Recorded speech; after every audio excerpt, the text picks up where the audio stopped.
Hello and welcome guys to another video of Maidan and FPL. So in this video I will be talking about some of the top performers from Gameweek 10, some of the players who have caught the eye and you can consider them for subsequent inclusion to your FPL squad. So without further delay we would jump straight into the video. First player that I will be talking about in this take or wait category is Edinson Cavani. Edinson Cavani was one of the main talking points in the previous game week.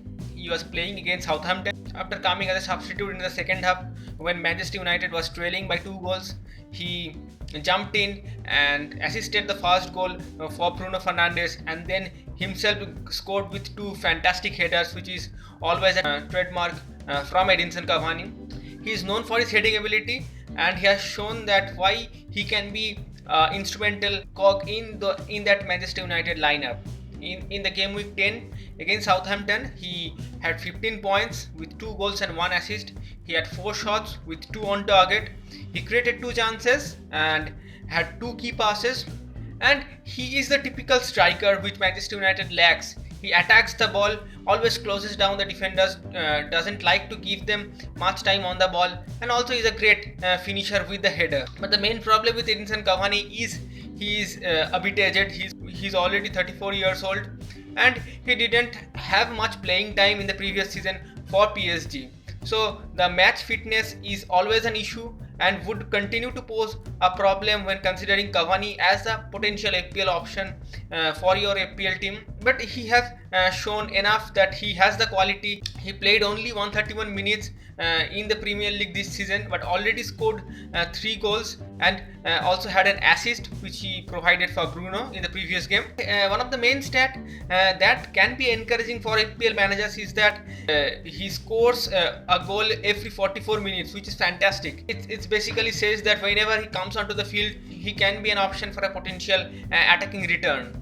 And also with Martial still not in the best of his health, and also Greenwood not able to pose the similar sort of problems which he posed in the previous season, I think Cavani would be the main go-to option for Ole. And also in the second half we have seen how Cavani combined with the likes of Bruno Fernandes and posed a menacing threat to the Southampton defense.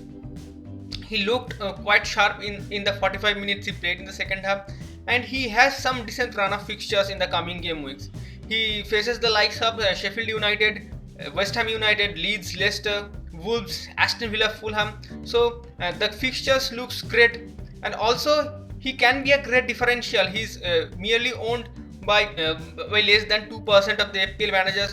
Also he can be a great alternative for the likes of the injured strikers in that price bracket range, in the 8 to 9 price bracket range.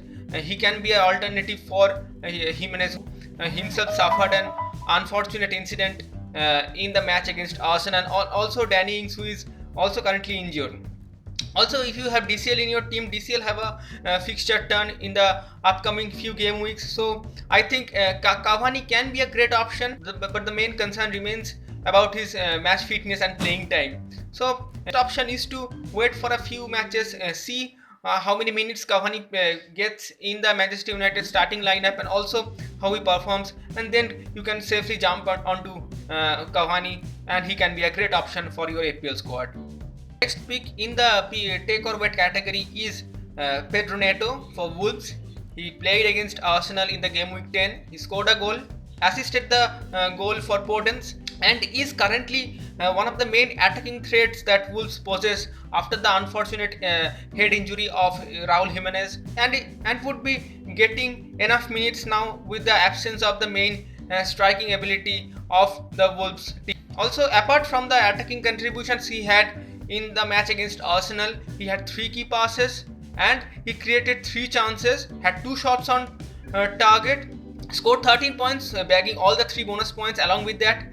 And also at the start of the season we knew that how we are talking about Daniel Podence being a potential enabler in your team at 5.5, but I think Neto had gone under the radar because his ownership is quite low till now. But one of the surprising stats that I came across about Nato is that he's ranked 8th in the midfielder list as far as the FPL point is concerned. So that is something to keep in mind, especially the price tag he comes up with. And he is only owned by 3% of the FPL teams. So also he is a great differential in the Premier League this season. He already has 3 goals and 3 assists to his name with 18 key passes and 20 chances created.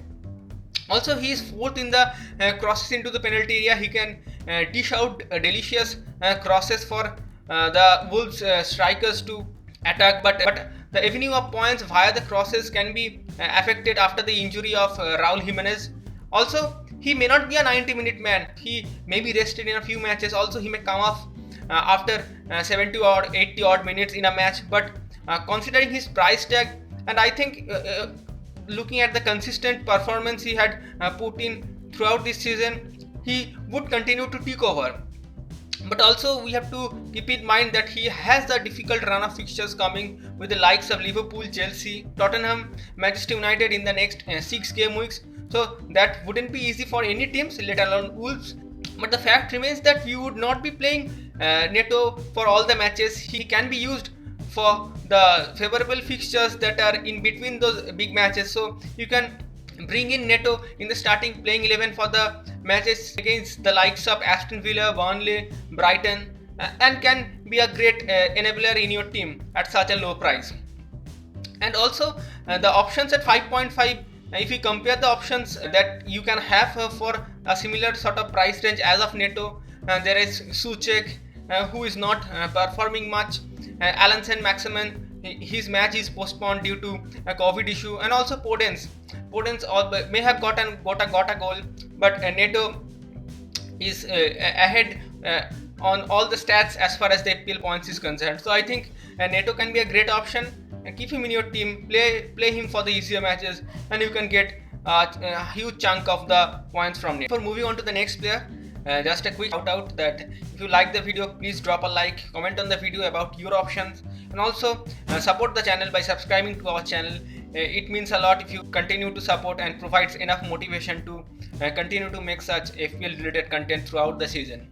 So the next player that we'll be talking about is Riyad Mahrez, the hat-trick hero from the previous game week. He scored a hat-trick against Burnley, and finally City is blazing on all guns with a 5-0 win against Burnley, a scoreline that you typically associate City with. And Riyad Mahrez loves to play against the teams who keeps the low block. In the game week 10, he scored 21 points with 3 goals. He had 5 shots. He created 6 chances and also had 6 key passes with an XG of 1.8 and expected assist of 1.6. But the main issue of taking Mahrez is always been the Pep roulette.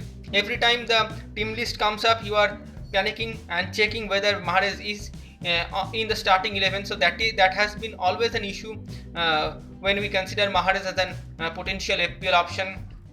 But in this season, the scenario has been drastically different. He started in the last 7 of the 8 Premier League matches, barring the Liverpool match. And also Pep said after the match that he would love the players who continue to score goals and they have a higher probability of getting in the starting 11, and Mahrez certainly did that. And also in the midweek match, Manchester City rested Riyad Mahrez, so Riyad Mahrez is certain to start as far as the Fulham match is concerned, and that is one of the match that you may target, because Riyad Mahrez is a player who is explosive. He has a very high ceiling, and when he scores goals, he scores in the form of braces or hat tricks. So Riyad Mahrez can be a great option. One of the main targets from Manchester City was Cancelo, but Cancelo, after playing 90 minutes in the Champions League match in the midweek, maybe getting rested in the Premier League match. Now you have Riyad Mahrez. You can opt for Riyad Mahrez at a price of 8.3. He has ownership which is less than 5%, so he is still a differential. In the Premier League this season, he has scored 4 goals with 1 assist, totaling 45 points so far. He created 19 chances and had 18 key passes. He's currently 7th in the shots on target per 90. And Manchester City has a great run of fixtures up until game week 22, except the 2 matches against Manchester United and Chelsea, where they faces the so-called top 6, barring which all of their matches are not that difficult as far as the standards that are set by Manchester City. So Mahrez can be a great option. He is looking very fit, and Pep has shown great faith in him in this season. So I think Mahrez would continue to take over, provide value, and would get those explosive returns against the low block teams. And he can be also a great replacement for Heung-min Son perhaps, who has a difficult run of fixtures and which is continuing. And also perhaps you can opt for Riyad Mahrez for a potential Jack Grealish replacement, because Jack Grealish is out for the game week 11 match due to the COVID outbreak in the Newcastle camp. So that could be also a potential option. All in all, Riyad Mahrez can be a great option which you can hold him up until game week 22 for those beautiful run of fixtures for Manchester City.